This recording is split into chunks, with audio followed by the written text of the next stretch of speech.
in any career, the only way you're going to get better is by practicing. So how does a salesperson practice? We're going to talk about that next on Purpose Under Pressure.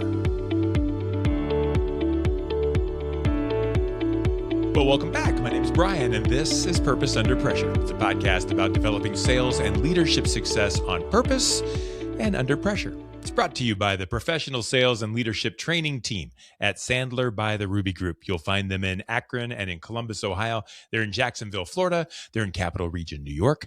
They do their work on purpose, which is why we like having them on our team here. What does that mean to be on purpose? It means you care about what you do things the right way, you make sure you're practicing to make sure it's always the right way, and you represent yourself in front of your clients, in front of your customers, in front of your management in that way. It's on purpose. We don't do things by accident. We do them on purpose. If that sounds like the kind of an organization that you want to be, it's the kind of an organization they are. So go ahead and reach out to Sandler by the Ruby Group. You can connect with them online at therubygroup.sandler.com. The Ruby Group, practical sales and leadership coaching for high pressure moments. So let's get cooking. I think a lot of people who end up in the sales profession, see if this is similar to you, didn't start out wanting to be a salesperson. Sound right? Some people do. I know that. But I think most young boys and girls, when you ask them what they want to do when they grow up, it's, I want to be a baseball player. I want to be a doctor. I want to be a fireman. I want to be a police officer. I doubt it's, I want to be a salesperson. I want to knock on the doors of complete strangers who don't know I'm coming. I want to call people who will likely hang up on me. I want to live on commission and not know where my next paycheck is coming from. That sounds like a job for me. I don't think that's how it goes for most people. I think most of us become salespeople kind of by accident. There's a book that I read a long time ago by Chris Lytle. It was called The Accidental Salesperson. And he talks in that book a lot about how the passion that we develop for our skill or for our craft or whatever really love to do becomes a passion for the product or service. And that is kind of leading us to want to help others become passionate about it too. For me, it was radio, and I wanted to be a DJ, and I wanted to be, all these things that in the media. And yet I found that helping other people to take advantage of media and to develop advertising campaigns that worked for them and to use the media in the right way, that's what I really wanted to do. And so I ended up in sales. That's how a lot of us get started. And I think that's cool. There's no school for sales. There's no major leagues that you can watch growing up like you do for baseball or any of the sports. There's no Hall of Fame you can aspire to. You can't buy an instrument and practice it on your own before you end up at Carnegie Hall. You just kind of do it. So how do we learn? How do we practice? How do we get better at this skill, this career that we call sales? Well, we learn in front of our next customers. That's how. Good for them, right? They're thinking, game on. And you're practicing on them. That's the only way we're going to learn is by being in front of real live prospects and clients, taking our ups and downs, taking our bumps, the school of hard knocks. We learn the hard way. You set up the meeting, you run the meeting, you leave the meeting, and you hope to do better next time. That's how we learn in sales. That's how you practice. Practice is where professionals of all careers are supposed to make their mistakes.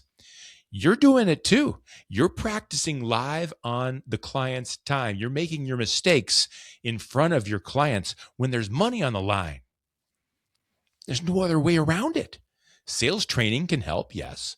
And our sponsors on this program, Sandler by the Ruby Group, can help you. Role playing can help, yes.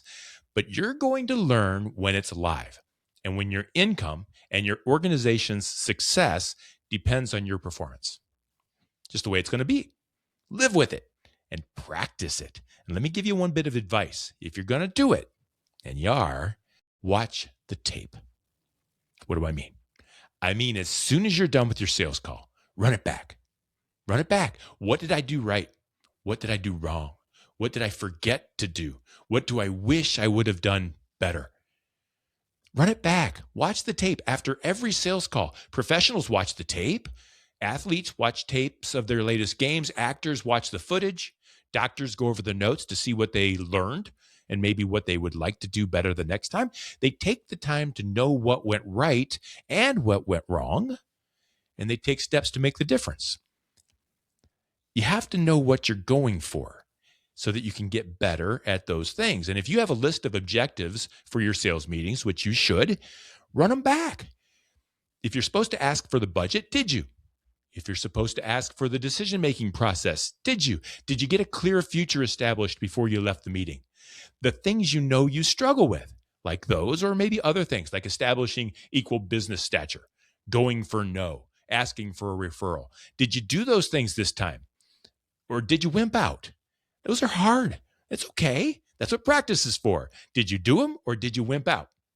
If you did wimp out, get over it because it's practice. If you didn't, then build upon it because the next time it's for real and it's practice. Follow me? It's always practice and it's always for real. So what about you? Are you winging it? Are you hustling from meeting to meeting, acting like a professional, but not really treating yourself like one, not really learning as you go? Are you just doing the same things you've always done over and over and over again, getting better at those things? What if they're the wrong things? You calling that improvement? Or are you purposefully learning from your last sales call in order to improve the next one? Yes, Alex Iverson, we're talking about practice, but we're also talking about the game. They're one and the same for salespeople. So be sure to learn while you earn. Lauren Valentine of Sandler by the Ruby Group knows a lot more about this than I do. She and the Ruby Group team call it debriefing the sales call, and I've asked her to join me later this week to talk about it. I hope you'll join us for that. You'll find it when it's ready and all past episodes of Purpose Under Pressure at bryanmediastrategies.com/podcast and wherever you stream your favorite shows. It's brought to you by the Ruby Group, practical sales and leadership coaching for high-pressure moments. Until next time, no matter how high the pressure gets, remember it's just practice. Stay on purpose.